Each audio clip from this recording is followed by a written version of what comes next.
I'd like to call this regular meeting of the Jacksonville Planning Advisory Board to order. And with that, if you'll stand and join me in the Pledge of Allegiance.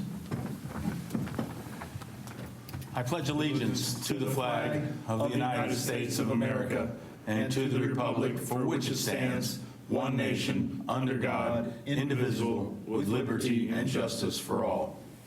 If you'll join me in invocation. Heavenly Father, we thank you for this day. We thank you for allowing us to live in a city where people care. We'd ask that you bless those men and women that serve in harm's way, whether it's locally on our forces or away, and please be with those families that wait with them. Please bless this group this evening, that we do the city's business in the very best that we can, and it be pleasing in your sight. Amen. All right. If you've had a chance to look at the agenda, I would entertain a motion to approve that. Motion to approve the agenda as presented. We have a motion and a second. Second. All in favor? Aye. Say aye. Aye. Any opposed? There we go. We have the public comment. Ryan, is there anyone that would like to speak to us? No, sir. Nobody has signed up for this evening's public comment session. Very good. You have your minutes in front of you from the last meeting.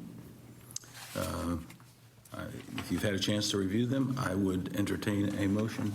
Mr. Chairman, I move we approve the minutes as presented. Thank you, Homer. And Doug, second. Any discussion on that? All in favor, say aye. Aye. Any opposed? All right. So with that, I will sign these, Ryan, and get them to you. City Council update. Our fearless leader, Councilman Logan Sosa. Hey, how you doing? Nothing too exciting to report on besides that the Ospreys started theirs, I think, last Saturday or Saturday before, so that's exciting. A lot of people go to that. I think we had a pretty good turnout. I think it was like 2,200, is that right, Anthony? It was like 2,200 people, I think, turned out, so it's pretty good, and I think that people keep coming out. I think the second, third game had about 500 apiece, so that's a good thing for the area to have some baseball, and good thing for the summer and the kids. No, concur. Yeah, and they're doing pretty good. And they're 5-0, very good. Logan, thank you very much. Appreciate what you do every day, sir. Yes, sir, thank you. Yeah. We have no old business, under new business. And I will just point out that when we finish item number 1, we'll pause for just a moment in case there's somebody here that's not thrilled to stick around for 2 and 3. So, Ryan, tell us about number 1. Mr. Chairman, panel members, 3 items tonight, all 3 staff-initiated rezoning requests. And because we have some, our great group of consulting members, we've got several people that will be available for questions throughout this process, and I'll introduce those folks in just a minute. But it's the 395 acres at the part of the Williamsburg Plantation, area. This is the 400 acres that the city acquired several years ago, and we've been working with the McAdams Group on preparing a planned development proposal, which is what you have before you tonight. And so I'll just real quick introduce the group. We have Mr. Andrew Topp. He's with VHB. He is our transportation engineer, or he's a senior planner with VHB. Anthony Prenz, he's our assistant city manager. He's also been spearheading, leading this project from a city standpoint. We've got Sarah Van Avery, that is a senior planner with McAdams, and then we have Jason Galloway, who's a senior project manager with McAdams. And all of these folks have been very instrumental on where we've been today. This has been a long process with a lot of good work that this group has put in to get us to where we are. So you can see on the map before you tonight, there's 2 parcels that the city owns. The little parcel in the middle is a pump station, so we have that included as well. But you can see from back during the Williamsburg Plantation days, multiple zoning districts. So we need to try to clean this up and come up with a single zoning district. So we felt this would be a great opportunity to present a planned development district, which is only Jacksonville's 3rd one. As the board recalls, the Unified Development Ordinance was created and adopted in 2014, and we've only had 2 of these planned development districts prior to this one. But this is really our first true PUD where, from the ground up, that there's been a lot of work that's gone into this so far, and we're really excited about what we think can happen with this project moving forward. So as noted on the screen, multiple zoning districts, we want to change this to the CAMA plan. The CAMA plan identifies this as low density residential. we want to change it to plan development commercial. And one of the things, or two of the things that go with that is basically an area map. This is our land use plan. This is basically going to show you what could go in certain areas. So for example, the pink areas, that's where your recreation and entertainment items will go. The green will be passive recreation, no development. That's where your buffering to buffer the adjoining property owners will be. The purple area in the middle, that's where your mixed use, that'll be some commercial uses. On the edge of what we're calling the Main Street kind of concept, right there to the west, the east of the sports complex and conference center that we have proposed. So with that, we've done a lot of work. There's been a transportation impact analysis. As you all may recall, that came up in previous rezonings. We typically defer that until we have a development proposal, but in this case, with it being a planned development district, we have a more definitive idea, so we're requiring those TIAs with the rezoning process because questions could come up. We have identified buffering around the outside perimeter to meet or exceed the minimum 30-foot buffering that the zoning ordinance has.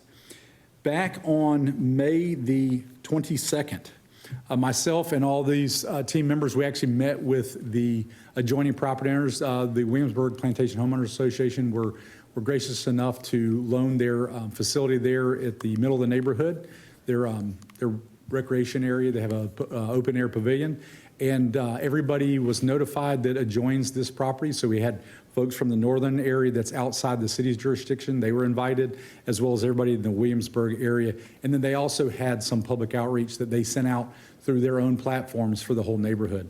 We had a really great turnout at that neighborhood meeting. We got a lot of good information and feedback.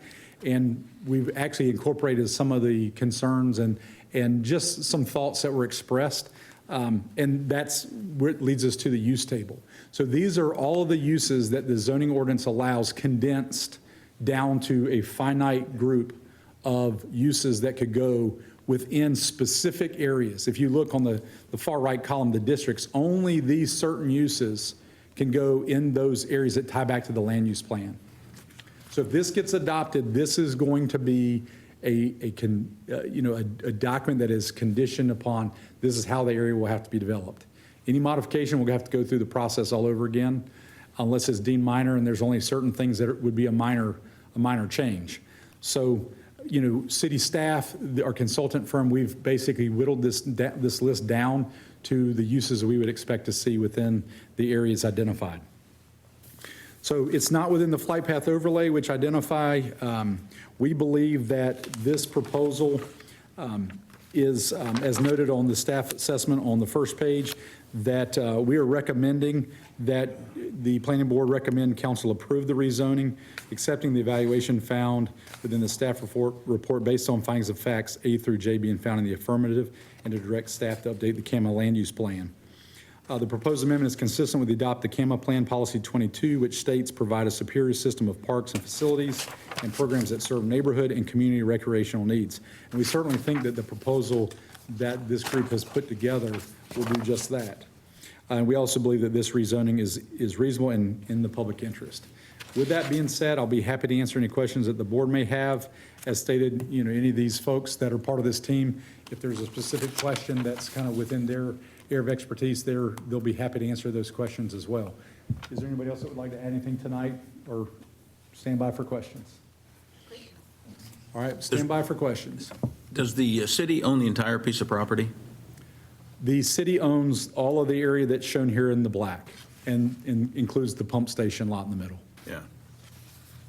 So where you talk about providing mixed-use residential, you'll divest yourself of that property in the light green there? Well, no, the light green area is going to be our passive recreation. The yellow area for the mixed residential, that's where we've identified the housing could go. I agree with you. It looks like green. We agree that it looks light green from here. Yellow. Okay, fine. At least our monitors. All right, we might need to get some new monitors up there.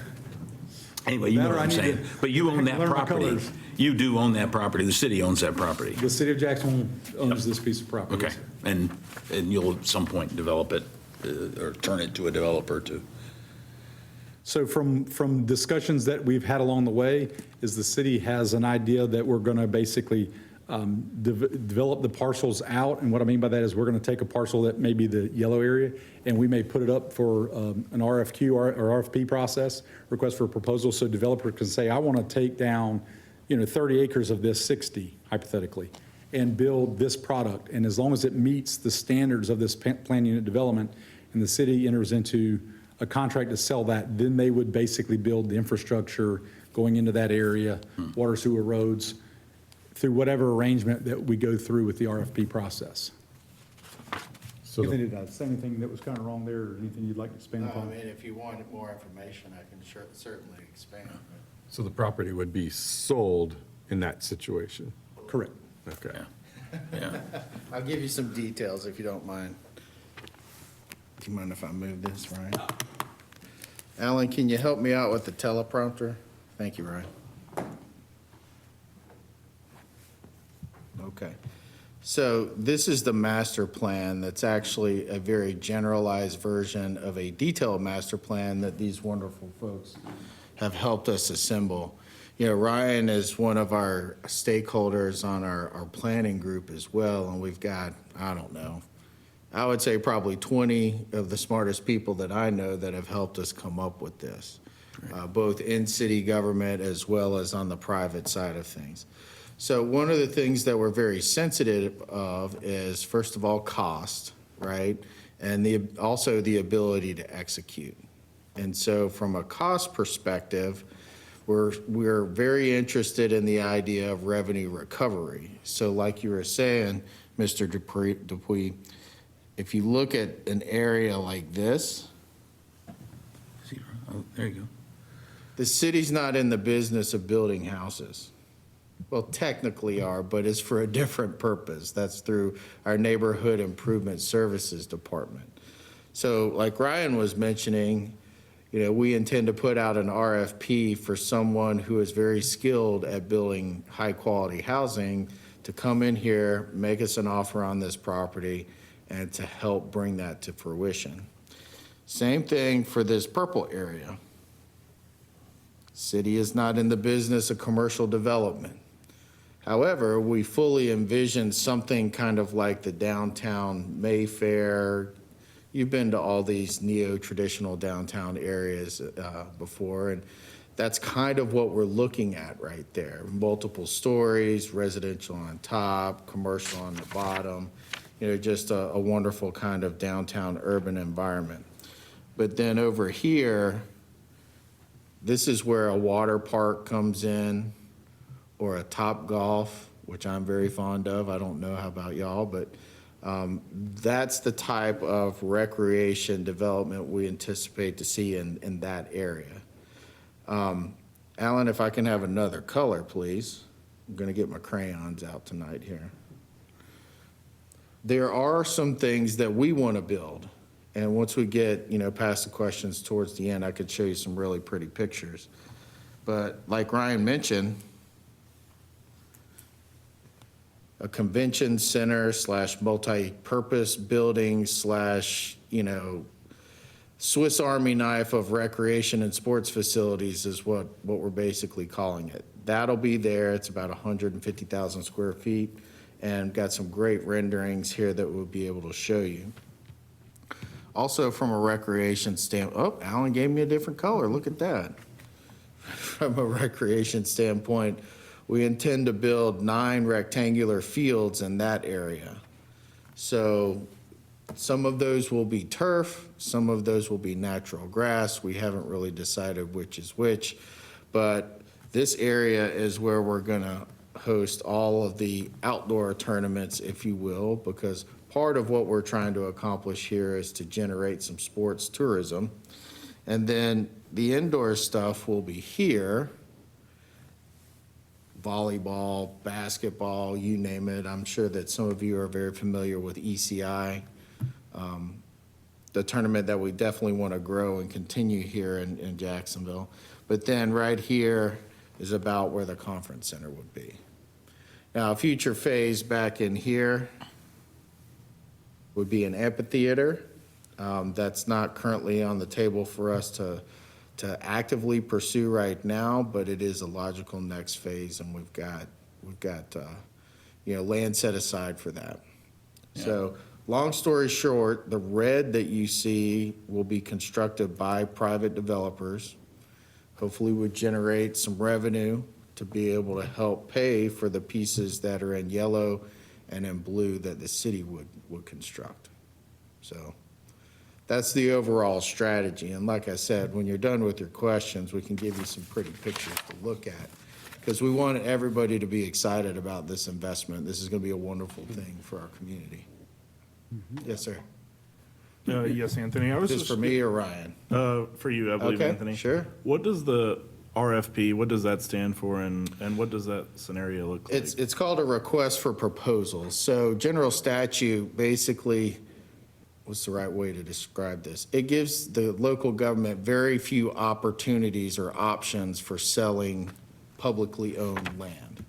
So it's unlike you, if you had put your house on the market, you just take the lowest bid, enter into contract.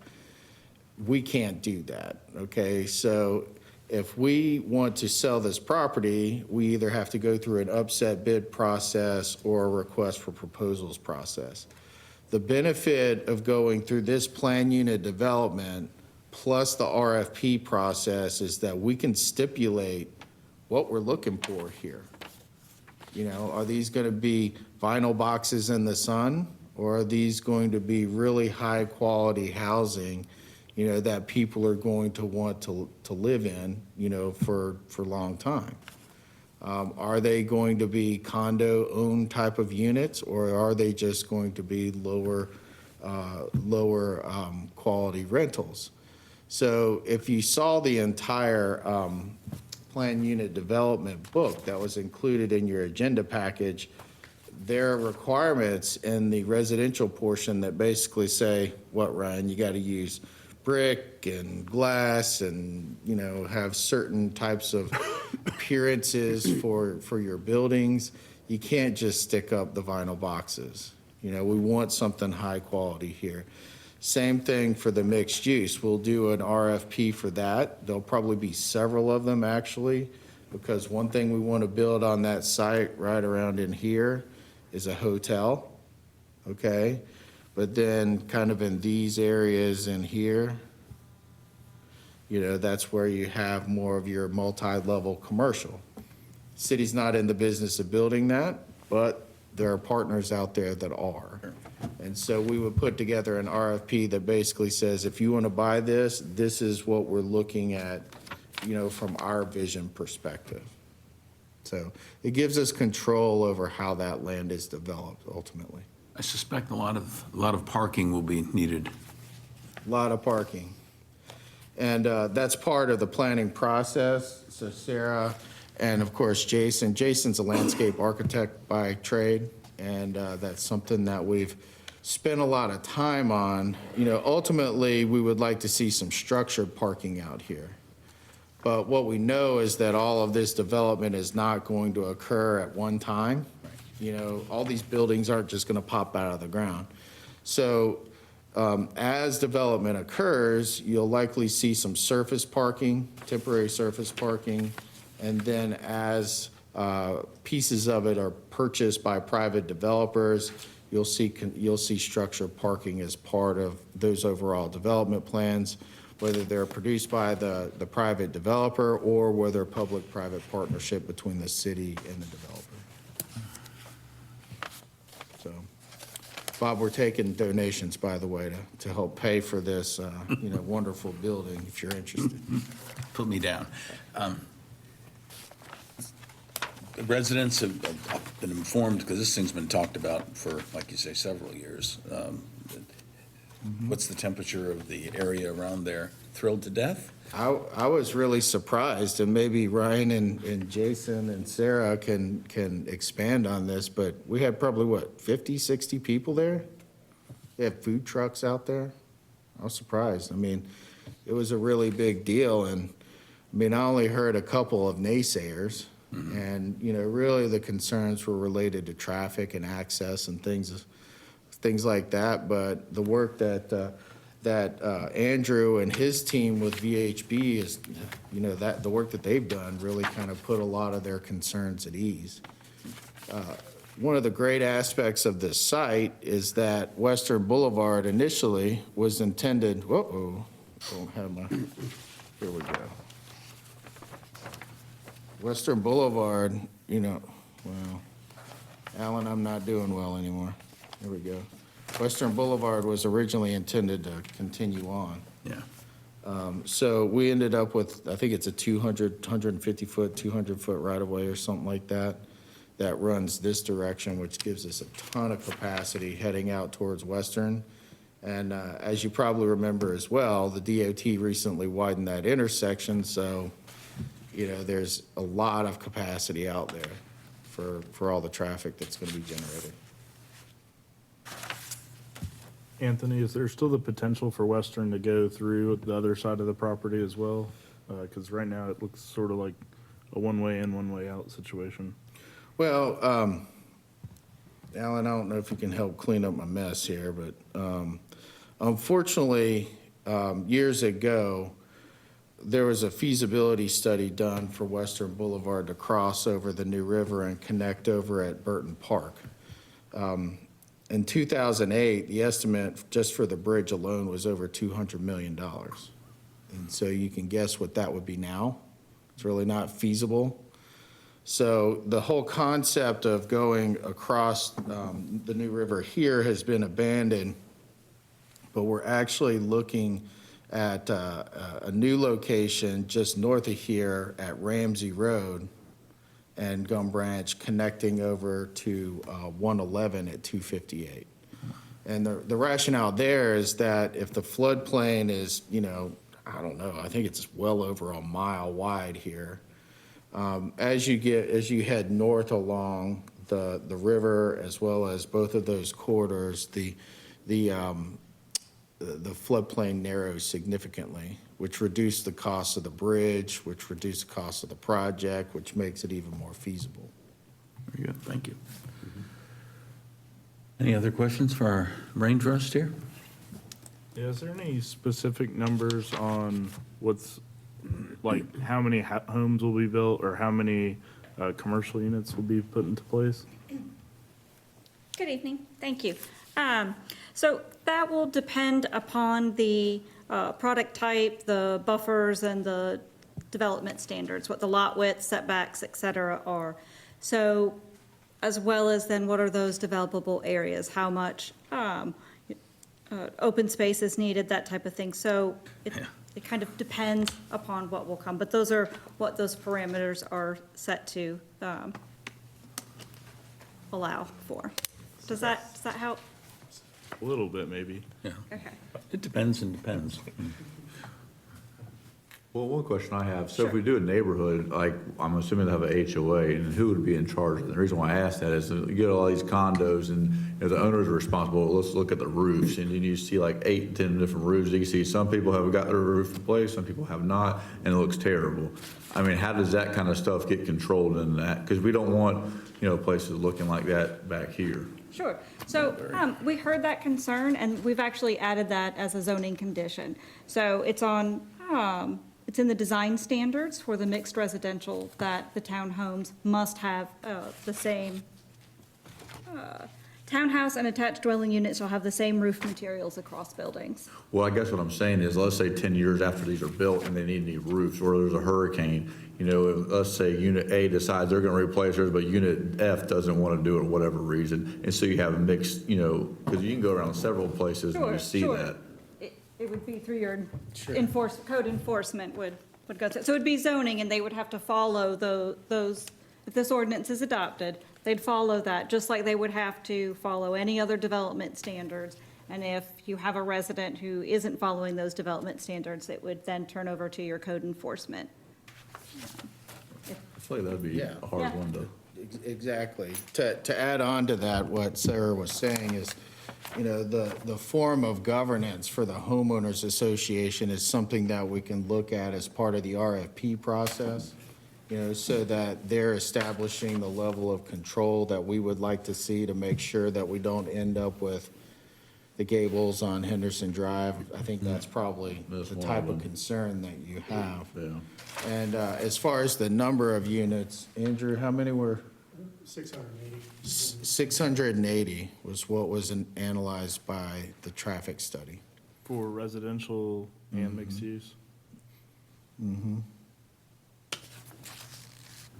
So it's basically a medium, what I would call a medium-sized multifamily type development.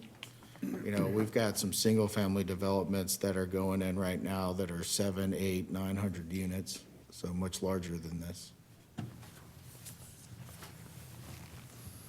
So you're probably looking at this area here, in your development, probably your overall picture is more of a higher end, kind of like That's the Mayfair goal. Plaza, you know, what they have down in Myrtle Beach, when you get way down in there, where they took all that property from the old Air Force Base and developed that, which is just beautiful areas, and That's they have actually some a- really strict requirements. You know, They do, down there. and that's one of our templates. Right. You know, so before we even embarked on this planning process, we took the whole team on a bus to a bunch of different locations to take a look at what we liked versus what we didn't like. And that Myrtle Beach example is one that we liked. Now, the difference there is that the sports piece of it is more oriented towards diamond fields as opposed to rectangular fields. Right. But as part of this planning process, we updated our long-range recreation and parks master plan. And it basically said that rectangular fields are where it's at for us, not only from a local recreation need, but also from a tourism, sports tourism perspective. Currently, the city does not have any rectangle fields in rec, is that correct? They're all diamonds? Well, there are rectangular fields. They're not as, what's the word that I'm looking for here? They exist, but they're probably not at the level of standard that we would want in order to host tournaments, if you know what I mean. Correct. You know, and in particular, they're spread out.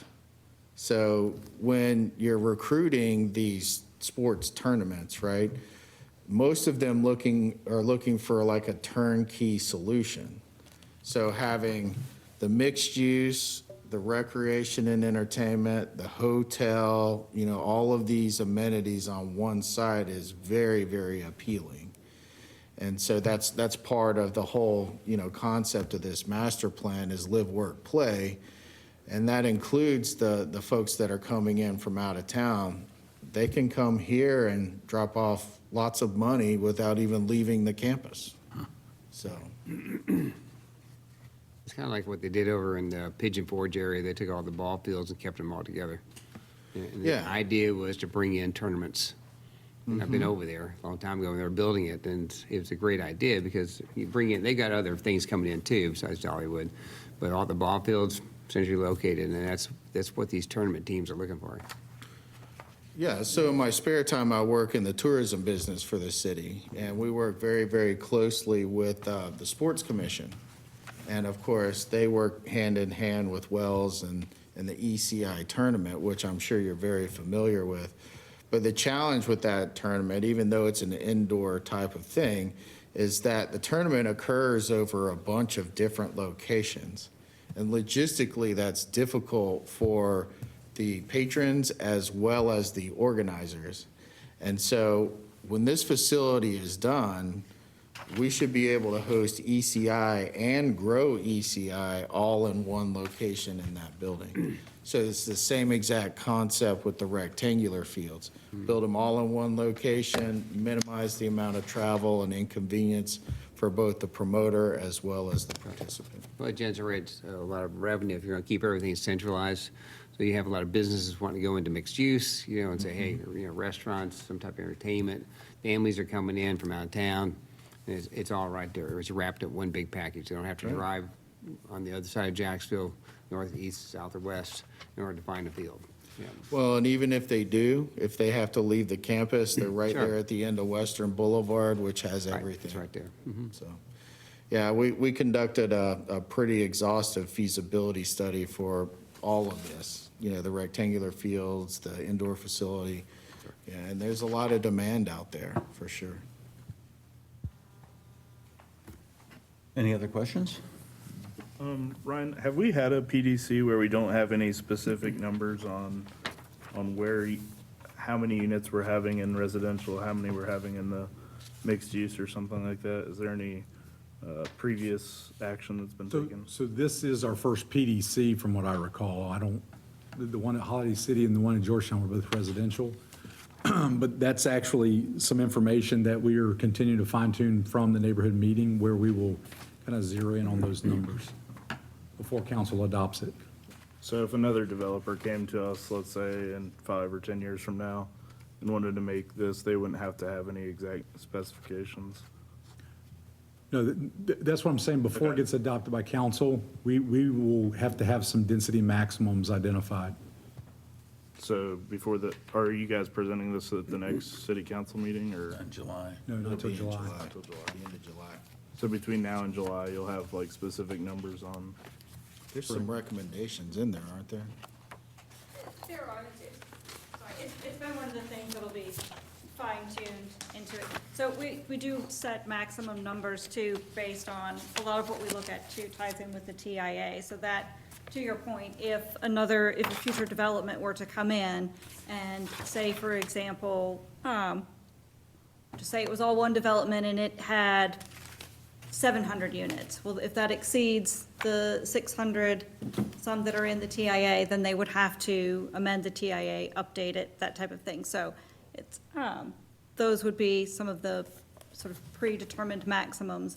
But then as far as the density, that was feedback that we also wanted to gather from the neighbors and to hear from you as well.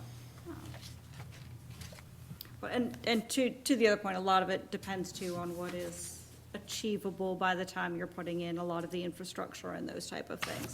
So sometimes what happens as to what you can say you can achieve on paper versus what they'll actually be able to achieve, coming down to it will change a lot. Just a little perspective. okay. Thank you. I'd like to make a motion. A motion. I'll second I'd like to make a motion, we approve the rezoning requests set forth in front of us with the findings of fact A through J being the affirmative, and to update the CAMA future land use map, and that will adopt the CAMA policy 22. I'll second that. Got a motion and a second to follow the staff recommendation. Any discussion about that? All in favor, say aye. Aye. Any opposed? It is passed. Thank you for your support. We wanted to go through a couple of slides. Oh, yeah, please, the pretty pictures. Yeah, So you yeah. can Pretty see that. pictures, yeah, of course. Please entertain us.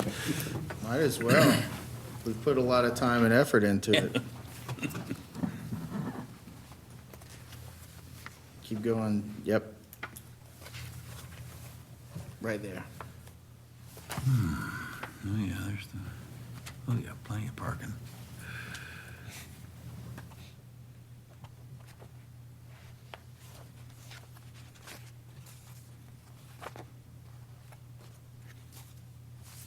There we go.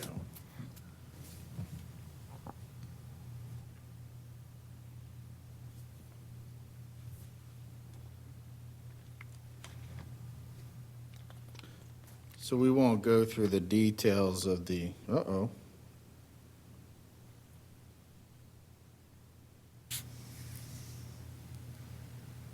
There we go. We won't go through the details of the traffic study, but we've got some roadway cross sections here that are intended to be more new urban style, street trees, sidewalks, multi-use paths. Again, this is going to be a very high-quality development. The main road coming in is, the main road coming in is the one to the bottom left, which will be a median divided roadway with landscaping in the middle and street trees on both sides.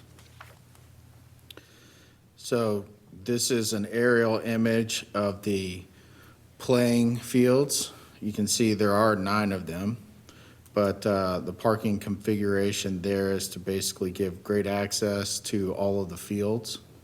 but surround what we'll call the championship field in the middle, which would actually have some, bleachers, a nice scoreboard. We intend for it to have a field house and also some recreation type stuff for the little kids who are there to support their older siblings. This is what the big building would look like. So we're calling it One City Center. The project itself is called Uptown Jacksonville, so that goes with the higher quality development that we're looking for. On the right-hand side of that picture on the top is the athletic piece of the complex. On the left-hand side is the conference piece. So in total, it's 150,000 square feet. Bottom left is the conference entrance piece of it. Here's a planimetric view. You can see on the plan sheet north side of it, we've got all of the basketball courts. We've got locker rooms and, snack areas and all kinds of wonderful stuff. And then on the south end here, you can see that what I'll call the peach area, that's the conference space. It can be subdivided. It can be set up in many different configurations. We've got a kitchen, full kitchen in there to help support any type of banquets or whatnot that we choose to host. At minimum, I think it's set up to seat about 700, and that was a number that we got from the Marine Corps because that's pretty much their largest military ball. So one thing to keep in mind too is that the basketball court area can be subdivided in half. The area on the right could become a stage as well as more of like a stadium seating arena type. So we've all heard about graduations that occur in the area. There's no space to have very large graduations inside. There's no space to have very large concerts. So this is an area, on the right-hand side in the stadium configuration, it could seat up to 3,000 people. And this is kind of the plaza area right out in front of the building. It's going to have an oval-shaped road, but, again, this is a higher quality product. And, we know it's going to cost money, but we're going about it in a very smart way. We're hoping to leverage the asset that we have with the 400 acres to help others pay, for this wonderful facility. And I think that's it. So thank you for your time. Thank you for your support. Yeah, thank you.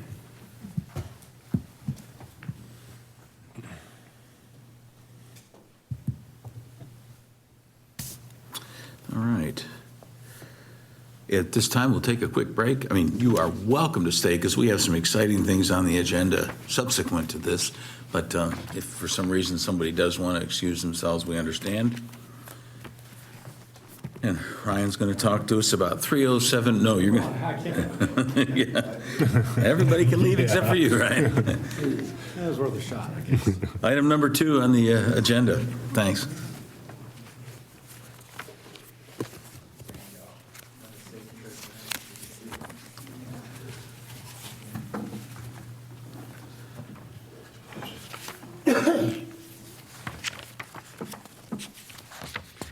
All right, agenda item, you ready, Mr. I was going to say, thanks for hanging with us, Anthony.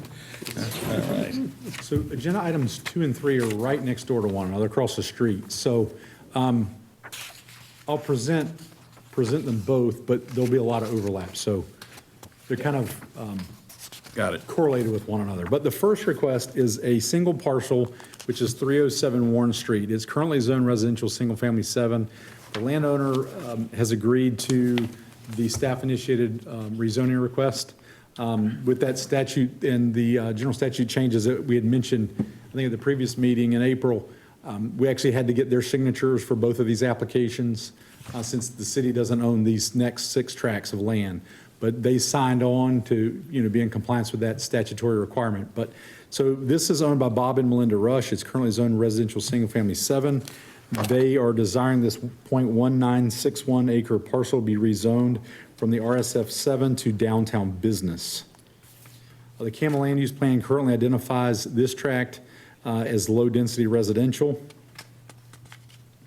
If rezoned, it basically would kind of square off this block here to where it would make it all congruous with one another.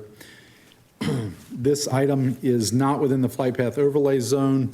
The buffering assessment we've prepared, obviously, if this site gets developed, it's going to have to comply with the standards set forth in Article 5.2, which is typically a 30-foot buffer. However, there is some components for downtown that's a type B, and there's also, as the planning board may recall a few years ago, we created a type C hardship buffer situation. So whatever is the buffer required, if it's developed, they'll have to meet those standards. Unlike the previous item, there's not a transportation impact analysis because, usually with rezonings, we don't go through that because there's just so many different options that could go here if rezoned, and it won't be until the development proposal comes in that if it triggers that transportation impact analysis at that point in time, then we will, that would be required. As noted on the first page, we believe that, and we're recommending that the planning board recommend to council that this rezoning be approved based on accepting the evaluation found in the staff report, based on findings of fact A through J being found in the affirmative, and direct staff to amend the CAMA future land use plan. The proposed amendment is consistent with the adopted CAMA plan policy 11.6, which states, encourages the development of mixed-use and residential projects within the downtown area to increase the community's housing stock and to enhance the vitality of downtown businesses. The rezoning is reasonable and is in the public interest. Be happy to answer any questions that. Yeah, Ryan, are the property owners of this site that we're talking about, do they also own the adjacent lots going out to Johnson Boulevard? I believe they own these parcels here. Yeah, So this would okay. be, So it makes sense then. Those, right now, it appears as though there's houses on all of that. they're actually, these are all commercial. Oh, really? Okay. This one, Yeah. according to the owners, at one time was used for commercial, and then it reverted to residential at some point. And when that happened, that non-conforming component went away. It transitioned to a conforming use. Now, if they wanted to go back to a commercial or a dwelling upper floor, dwelling live work, they couldn't do that because the current RSF 7 zoning doesn't allow that. Gotcha. Okay. Is this still gonna be non-conforming, like the structure itself, because of setbacks and different? The non-conforming component should not be because of the setback requirements in the downtown business are very, very minor compared to others. But the RSF 7 zones, 25, I'm not sure, I haven't pulled a measurement off whether the house technically becomes non-conforming or is already non-conforming. This could actually eliminate the non-conforming setback that's across the front.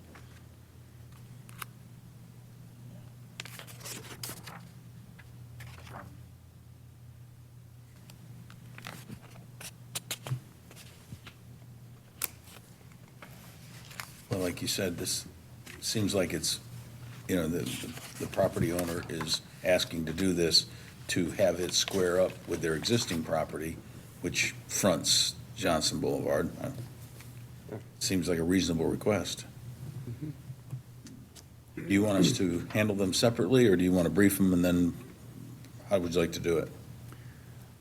I'd say just go ahead and go forward with this one, and then we'll move forward with the ones that are over across the street on, All right. I've turned the annotation off, that's across the street. We'll deal with that separately, just to keep things clean. Anybody want to? I'll make a motion. All right. So we approve the rezoning request from RSF 7 to business downtown business, I'm sorry. And I second the motion. Okay, we've got a motion and a second. Just for clarity, can you identify, as stated, just so that this is all statutory requirements, so we want to make sure that yeah, we affirm- identify yeah. those Okay. items. I'm found in the affirmative to direct staff to update the CAMA future use map. And that would be consistent with the CAMA, policy 11.6. Thank you. Got a good motion? I believe so. And a re-second? Thank you, sir. Any further discussion on this one? All in favor, say aye. Aye. Any opposed? There we go. All right, Next one, moving across Ryan. this- I'm sorry? Next one. Moving across the street to agenda item 3, these are 5 parcels that are owned by the County of Onslow. Just like with the previous item, staff has worked with the county. They have endorsed this staff-initiated rezoning request by way of signing the application so that we ensure that the statutory requirements are met. And just as the same as the previous item, they're all zoned RSF 7. This is identified as low-density residential for the Campbell land use plan standpoint, and the county desires to change this to downtown business. And kind of as a side note, so the county does own this parcel of land here. So there's possible that that could be blended in, or they could do something totally separate from that, but just thought I'd share that. And then, They haven't shared why they're doing this? I mean, no plan? that's correct. Okay. And This is then an this is the parcel that you just recommended approval of across the street. This is initiated by your department, not the county, correct? Correct, but they had to sign off on it, or we wouldn't have brought it forth because of that statutory requirement. Just out of curiosity, what brings this forward? So conversations with, I know that there was conversations with Mr. Rush across the street, and just trying to encourage the revitalization of downtown. You know, before, staff would go through staff-initiated rezoning requests, you know, as regularly as we could, as regularly as time would allow. With that statutory change, it makes it a little bit more difficult. Now you have to have them sign on to the process. So if somebody's not going to be willing to sign on, you know, we really, I don't think it would be a valid zoning or rezoning. So in this case, you know, trying to help with the downtown revitalization and having conversations with both landowners, they were supportive of this proposed change. Have you got an aerial photograph of that I do. spot? Oh, yeah, okay. And of course, the residents surrounding that will be made aware of the intent. In accordance with the general statutes, we will notify all the adjoiners prior to the public hearing in the city council meeting, which we've got slated for July the 22nd. Beautiful. And signs will also be placed in a prominent location along the ways here. Do we know if the county's like looking to develop this or sell it, or? I'm not aware of anything. Anthony, is there anything that you know of that you can disclose? Sure. If you don't mind. Move this out of the way. Thank you, Ryan. First of all, I think we should toot Ryan's horn a little bit on this one, because these are both staff initiated. And like he said, they're initiated to inspire downtown redevelopment, okay? The rezoning process can be quite intimidating and expensive for developers. So by Ryan initiating these on his own, we know that there's going to be redevelopment on both of these parcels moving forward, but the zoning was an impediment. So if you go back to the last one, Mr. Rush has actually put quite a bit of money into his property as of late, and he's going to continue to do so. The house that we're recommending to rezone tonight is going to become commercial, and it's hard to say what it's actually going to be, but, you know, it's going to generate more activity downtown.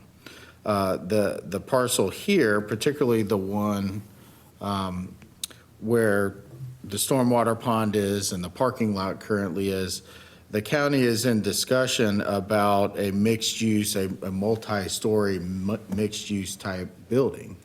Now, the exact scope of that, we don't know, but we've heard that it can include things like, you know, a replacement branch for the local library. I know that they've outgrown the Doris Avenue location.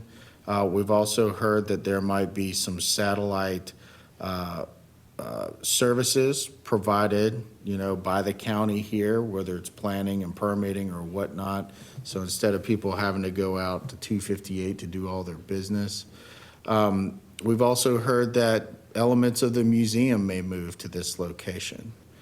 But regardless, having this zoned as residential is an impediment to what they need to do. And if anything, this downtown business, that's what we're looking for, right, DTB? Downtown business gives more flexibility to the developer. It reduces setbacks, it increases the aperture of different uses that you could potentially go after. Right now, as residential, it's only housing, which is challenging if we truly want to support downtown redevelopment. So one of the main council goals right now is to support downtown redevelopment and also evaluate the UDO and the zoning map where it makes sense to support economic development and downtown redevelopment.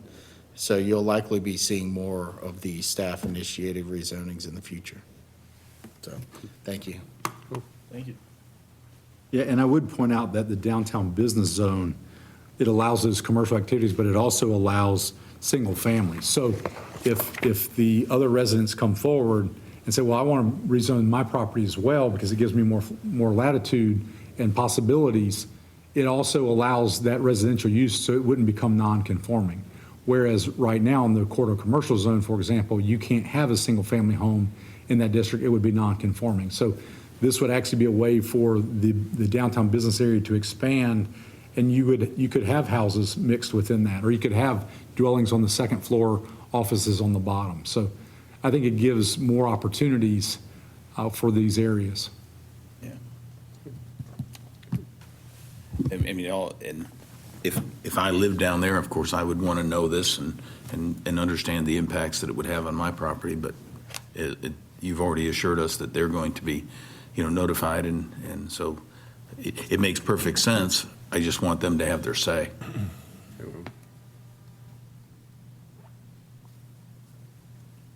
Any other questions for Ryan on this one? With that, I'll be in search of a motion.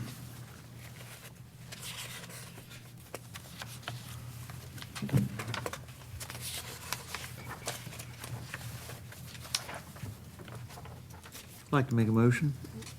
We grant the rezoning upon the finding of fact that the rezoning is reasonable and considering one or more of the above findings, A through J being found in the affirmative, rezoning advances public interest. I have a motion. Is that motion good, Ryan? I would add the CAMA policy. And the Camel Palace also. I'll second. We have a second over here. Thank you, Nick. Oh, is that you? Jerry. Okay. I heard a voice.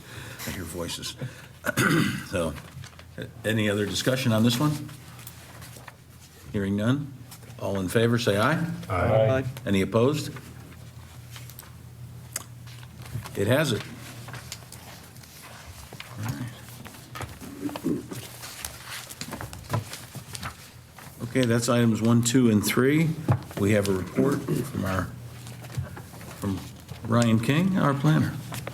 I don't have a report tonight unless you want to ask a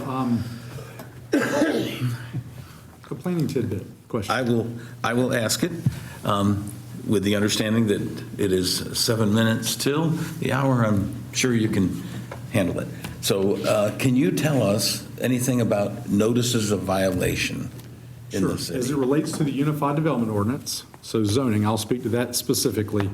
The zoning code enforcement staff, if they observe a violation, they will send a courtesy notice, and that gives the owner 7 days to be made aware and to abate the situation, call with questions, whatever it may be. And then we'll reinspect, and if the abatement hasn't occurred or there's not been any dialogue, we then send them a 30-day notice, which is the official notice of violation, giving them 30 days to abate or file an appeal. And they have the ability to come and discuss it and Correct. argue their point, per se? Correct. There's an appeals process. That is correct. Very good. Thank you. Good tip. And sometimes it may just be as simple as getting a permit for something. Right. Okay, and you have nothing further for us? I do not. Councilman Sosa, any last? All good. Very good. Well, I would entertain a motion to adjourn. So moved. We have that moved, and a second, maybe? Second. We have a second. All in favor, say aye. Aye. Any opposed? You can stay here.